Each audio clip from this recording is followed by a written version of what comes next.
नमस्कार साथियों, आज है 21 सितंबर और 21 सितंबर के जितने भी इंपॉर्टेंट क्वेश्चन बनने वाले थे उन सभी को आज हम डिस्कस करने वाले हैं। ये प्रश्न विभिन्न एग्जाम में बेहद ही उपयोगी हैं। दोस्तों, इन प्रश्नों के साथ साथ हम इनसे जुड़े हुए इंपॉर्टेंट फैक्ट्स को भी डिस्कस करेंगे। तो दोस्तों, चलते हैं आज के पहले प्रश्न की ओर। हमारा पहला प्रश्न है, यूएन ने सतत विकास लक्ष्य के लिए एडवोकेट किसे चुना है? यूएन ने सतत विकास लक्ष्य के लिए एडवोकेट किसे चुना है? तो दोस्तों, यूएन की बात की जाए तो इसका अर्थ है यूनाइटेड नेशन, यानी कि संयुक्त राष्ट्र ने। संयुक्त राष्ट्र ने सतत विकास लक्ष्यों के लिए एडवोकेट किसे चुना है? तो दोस्तों, हमारे ऑप्शन है मलाला यूसुफजई, कैलाश सत्यार्थी, विजया गुड्डे, शिखा गुप्ता। तो दोस्तों, अगर बात करें सतत विकास लक्ष्य के एडवोकेट की तो चुने गए हैं कैलाश सत्यार्थी। कौन चुने गए हैं? कैलाश सत्यार्थी। किस चीज के लिए? सतत विकास लक्ष्यों के लिए एडवोकेट किसने चुना है? यूएन ने। और किसे? कैलाश सत्यार्थी को। कहाँ के रहने वाले हैं ये? भारत के। कहाँ के रहने वाले हैं? भारत के। इन्हें नोबेल पुरस्कार भी मिला है। चलते हैं दोस्तों अगले प्रश्न की ओर। हमारा अगला प्रश्न है, 61वां सॉफ्टवेयर प्रौद्योगिकी पार्क केंद्र कहाँ खोला गया है? 61वां सॉफ्टवेयर प्रौद्योगिकी पार्क केंद्र कहाँ खोला गया है? तो दोस्तों, ये भारत के नागालैंड राज्य में खोला गया है। कहाँ खोला गया है? नागालैंड में। नागालैंड की बात करें तो यहाँ पर नागा पहाड़ी भी पाई जाती है। कौन सी पहाड़ी? नागा पहाड़ी। नागालैंड की सीमाएं म्यांमार देश के साथ भी लगी हुई हैं। किसके साथ? म्यांमार देश के साथ। नागालैंड में दोस्तों एक और बड़ा डेवलपमेंट हुआ है। वो हुआ है कि इस राज्य ने विपक्ष रहित सरकार बनाने का काम भी किया है। किसका? विपक्ष रहित सरकार बनाने का काम किया है, जिसका नाम है संगठन का यूनाइटेड डेमोक्रेटिक अलायंस रखा है। क्या नाम रखा है? यूनाइटेड डेमोक्रेटिक अलायंस नाम रखा गया है। दोस्तों, चलते हैं अगले प्रश्न की ओर। हमारा अगला प्रश्न है, भारत की पहली महिला उत्खनन इंजीनियर कौन बनी? भारत की पहली महिला उत्खनन इंजीनियर कौन बनी है? दोस्तों, ये बनी है शिवानी मीणा। कौन बनी है? शिवानी मीणा जी। दोस्तों, हमारा अगला प्रश्न है,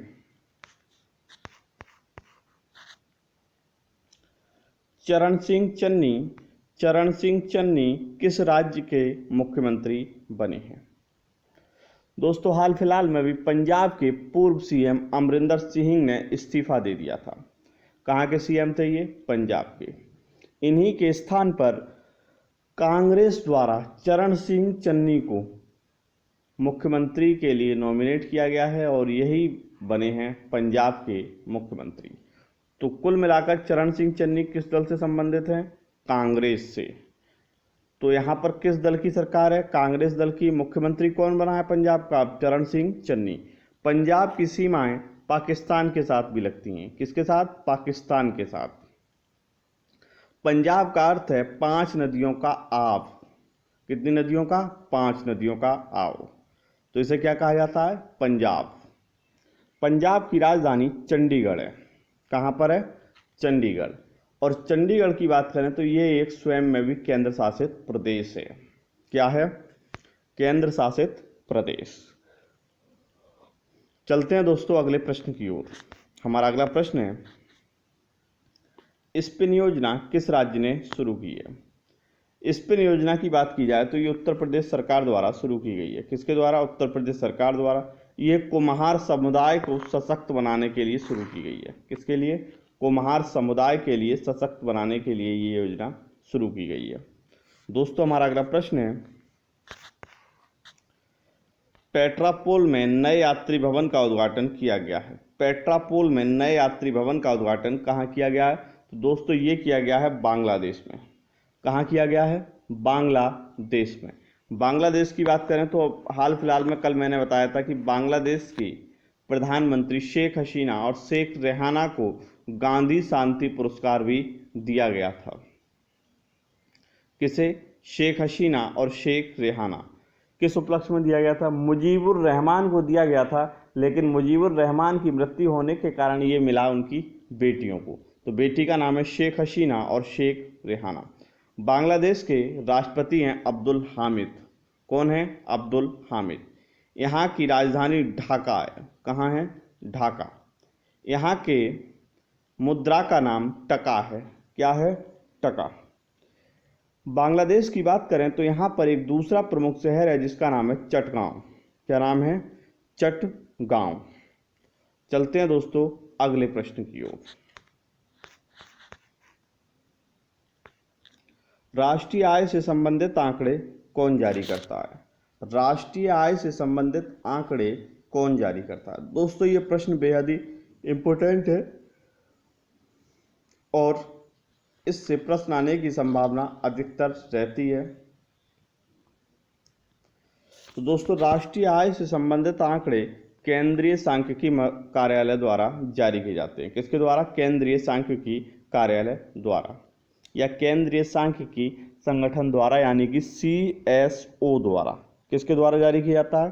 CSO द्वारा। ये दोस्तों राष्ट्रीय आय से संबंधित आंकड़े जारी करते हैं। इस बार वर्ष 2020-21 की अगर बात करें तो स्थिर मूल्य पर प्रति व्यक्ति आय 86,659 रुपये है। कितनी है? 86,659 रुपये। किस पर है ये? स्थिर मूल्य पर। जबकि चालू मूल्य पर यही 1,28,829 है। कितनी है? 1,28,829। दोस्तों पिछली साल की आय के मुकाबले इस साल भारतीयों की आय घटी है और इसका कारण है कोरोना। क्या कारण है? कोरोना। चलते हैं दोस्तों अगले प्रश्न की ओर। हमारा अगला प्रश्न है FDI प्राप्त करने में भारत किस स्थान पर है? FDI प्राप्त करने में भारत किस स्थान पर है? तो दोस्तों FDI की बात करें तो FDI से संबंधित आंकड़े अंकटाड द्वारा जारी किए जाते हैं। किसके द्वारा? अंकटाड के द्वारा।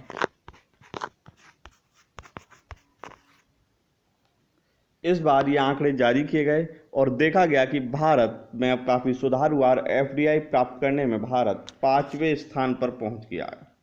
कहाँ पहुंच गया है? 5वें स्थान पर।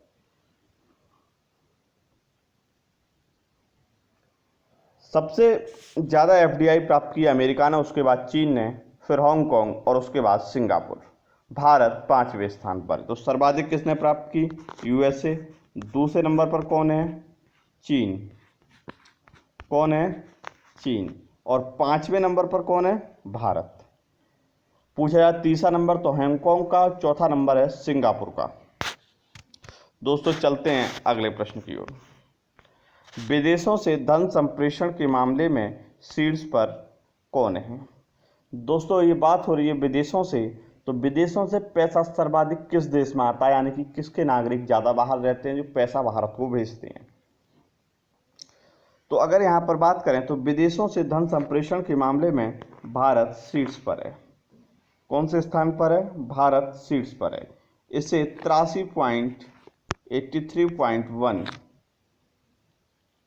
अरब डॉलर का धन संप्रेषित किया गया। कितने का? 83.1 का अरब डॉलर का धन संप्रेषित विदेशों से किया गया। दूसरे स्थान पर है चीन, तीसरे पर है मैक्सिको और चौथे पर है फिलीपींस। पहले पर कौन है? भारत। दूसरे पर है चीन और तीसरे पर कौन है? मैक्सिको। चौथे पर फिलीपींस। चलते हैं दोस्तों अगले प्रश्न की ओर। हमारा अगला प्रश्न है बीमा ब्रांड में कौन शीर्ष पर है? बीमा ब्रांड में कौन शीर्ष पर है? दोस्तों बीमा ब्रांड की बात की जाए तो बीमा से संबंधित दो तरीके की चीज़ें जारी होती हैं। एक है कौन सबसे मजबूत इंश्योरेंस ब्रांड है और दूसरा है कौन सर्वोच्च मूल्यवान बीमा ब्रांड है, यानी कि किसकी पूंजी सर्वाधिक है। तो इस तरीके से ये ब्रांड जारी किए जाते हैं। इसके लिए लंदन स्थित ब्रांड वैल्यूएशन कंसल्टेंसी फर्म में ब्रांड फाइनेंस द्वारा जारी किया गया था। किसके द्वारा? ब्रांड फाइनेंस द्वारा। इस बीमा ब्रांड कंपनी में सबसे टॉप पर रही है ping and insurance China. Ping and insurance China. तो ये कहाँ की कंपनी है? चीन की। कहाँ की कंपनी है? चीन की। जबकि 10वें स्थान पर रही है भारत की LIC। 10वें पर कौन रहा है? भारतीय जीवन बीमा निगम। अगर बात करें विश्व के 10 मजबूत जो ब्रांड है उसमें टॉप पर है पोस्ट इटालियन ब्रांड। कौन है? Post Italian brand. और LIC है तीसरे नंबर पर। देखिए बीमा ब्रांड मूल्य के अनुसार LIC है 10वें नंबर पर, जबकि मजबूत इंश्योरेंस ब्रांड के साथ LIC है तीसरे नंबर पर। तो पहले नंबर पर मूल्यवान बीमा ब्रांड कौन है? Ping and insurance China. जबकि सबसे मजबूत इंश्योरेंस ब्रांड कौन है? वह पोस्ट इटालियन। चलते हैं दोस्तों अगले प्रश्न की ओर। हमारा अगला प्रश्न है आर्थिक स्वतंत्रता सूचकांक। आर्थिक स्वतंत्रता सूचकांक में शीर्ष पर कौन है? तो दोस्तों आर्थिक स्वतंत्रता सूचकांक की बात की जाए तो इसमें इसे अमेरिकी थिंक टैंक हेरिटेज फाउंडेशन द्वारा जारी किया जाता है। आर्थिक स्वतंत्रता सूचकांक में पहले नंबर पर है सिंगापुर। कौन है? सिंगापुर। दूसरे पर है न्यूजीलैंड, तीसरे पर है ऑस्ट्रेलिया, चौथे पर स्विट्जरलैंड और पांचवें पर आयरलैंड। सबसे अंतिम स्थान पर है उत्तर कोरिया। सबसे अंतिम स्थान पर कौन है? उत्तर कोरिया। जबकि भारत है 121वें स्थान पर। किस पर है? 121वें स्थान पर। चलते हैं दोस्तों अगले प्रश्न की ओर। अगला हमारा प्रश्न है ग्लोबल एनर्जी ट्रांजिशन इंडेक्स 2021 में शीर्ष पर कौन है? ग्लोबल एनर्जी ट्रांजिशन इंडेक्स में शीर्ष पर कौन है? तो दोस्तों इसमें शीर्ष पर रहा है स्वीडन। कौन रहा है? स्वीडन। स्वीडन की बात करें तो ये स्कैंडिनेवियाई कंट्रीज का हिस्सा है और यह यूरोप में है। कहाँ पर है? यूरोप में। Global energy transition index WEF द्वारा जारी किया जाता है। किसके द्वारा? WEF यानी कि विश्व आर्थिक मंच के द्वारा जारी किया जाता है, यानी वर्ल्ड इकोनॉमिक फोरम के द्वारा। इस बार ग्लोबल एनर्जी ट्रांजिशन इंडेक्स में स्वीडन शीर्ष पर रहा। किस पर रहा? स्वीडन शीर्ष पर रहा। जबकि भारत 87वें स्थान पर है। किस पर है? 87वें स्थान पर है। चलते हैं दोस्तों अगले प्रश्न की ओर। हमारा अगला प्रश्न है विश्व का तरल यूरिया किसने बनाया है? दोस्तों विश्व का तरल यूरिया बनाने का कार्य इफ्को कंपनी ने किया है। किसने किया है? इफ्को ने। इफ्को के द्वारा ये तरल यूरिया बनाया गया है और इसके आधा लीटर की कीमत 240 रुपये रखी गई है। कितनी रखी गई है? 240 रुपये। ये यूरिया जो सामान्य यूरिया मिलता है उससे 10% तो सस्ता है, साथ ही उससे ज़्यादा कहीं अधिक लाभदायक है, क्योंकि ये मिट्टी में क्या होगा, यूरिया के प्रयोग को कम करेगा। साथ ही ये एक लिक्विड है, लिक्विड आधा लीटर बोतल में पानी के साथ मिलाने के साथ इसे छिड़का जाएगा। किसके साथ? पानी में मिला लीजिएगा इसे और छिड़क दीजिएगा। तो इस तरीके से ही इसका हर बूंद यानी कि हर ड्रॉप पर फसलों के ऊपर छिड़काव होगा तो मिट्टी में इसका मिलान कम होगा। इसी कारण इस यूरिया को बहुत ही उपयोगी बताया जा रहा है। तो नैनो यानी कि तरल यूरिया किसने बनाया है? नैनो तरल यूरिया बनाया इफ्को कंपनी ने और इसका उत्पादन अभी हाल फिलहाल में शुरू भी कर दिया गया है और इसे शुरू किया है कलोल में। इनका एक संयंत्र है वहाँ पर। कहाँ पर? कलोल में। दूसरे चरण में इसका उत्पादन उत्तर प्रदेश के आंवला और फूलपुर से किया जाएगा। कहाँ से किया जाएगा? आंवला और फूलपुर से। इसकी कीमत कितनी रखी गई है? 240 रुपये। जबकि उस कट्टे की कीमत कितनी है? 270 रुपये। तो इस तरीके से ये क्या होगा? सस्ता भी होगा। चलते हैं दोस्तों अगले प्रश्न की ओर।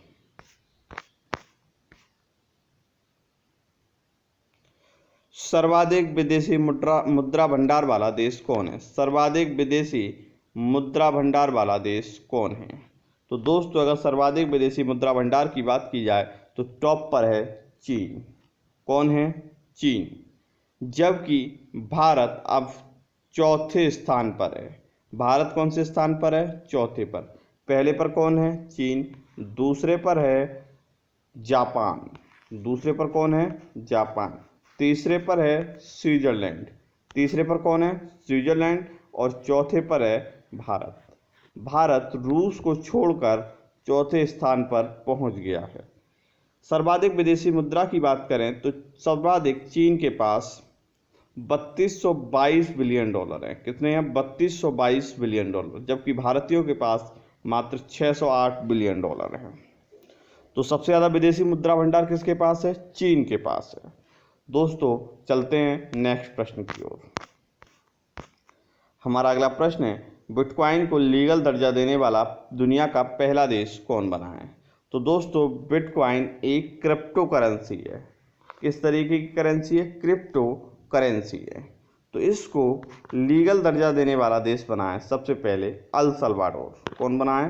El Salvador. अल सल्वाडोर मध्य अमेरिका का देश है। कहाँ का देश है? मध्य अमेरिका का। यहाँ के राष्ट्रपति द्वारा एक विधेयक लाया गया और उसके तहत इसे पास कर दिया गया। अब बिटकॉइन लीगल दर्जा मिल गया है इसे अल सल्वाडोर में, साथ ही यहाँ पर डॉलर की भी मुद्रा जारी रहेगी। तो एक कौन कौन सी मुद्राएं चलेंगी? एक चलेगी बिटकॉइन और दूसरी चलेगी डॉलर। चलते हैं दोस्तों अगले प्रश्न की ओर। अगले प्रश्न का जवाब आपको देना है और ये प्रश्न है, भ्रष्टाचार बोध सूचकांक में शीर्ष पर कौन है? भ्रष्टाचार बोध सूचकांक में शीर्ष पर कौन है? चलते हैं दोस्तों, इस प्रश्न का जवाब आपको देना है। कल हमें सही जवाब देने की कोशिश की खुशबू भारती जी ने, अजय सिंह जी ने, अंजना गोस्वामी जी ने, उमेश कुमार जी ने और भी कई साथियों ने। तो दोस्तों आज का हमारा प्रश्न ये है कि भ्रष्टाचार बोध सूचकांक में शीर्ष पर कौन है? और दूसरा प्रश्न इसी में है, भारत किस स्थान पर है? भारत किस स्थान पर है? दोस्तों ये प्रश्न कल भी रहा था, लेकिन कई लोगों ने इसका आंसर गलत दिया।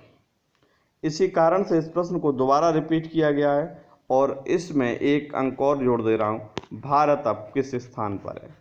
भारत अब किस स्थान पर है? दोस्तों आज के लिए बस इतना ही। आपसे मुलाकात होगी बहुत ही जल्द कल के वीडियो के साथ, जिसमें हम डिस्कस करेंगे और भी करंट अफेयर्स। चलिएगा दोस्तों, नमस्कार साथियों।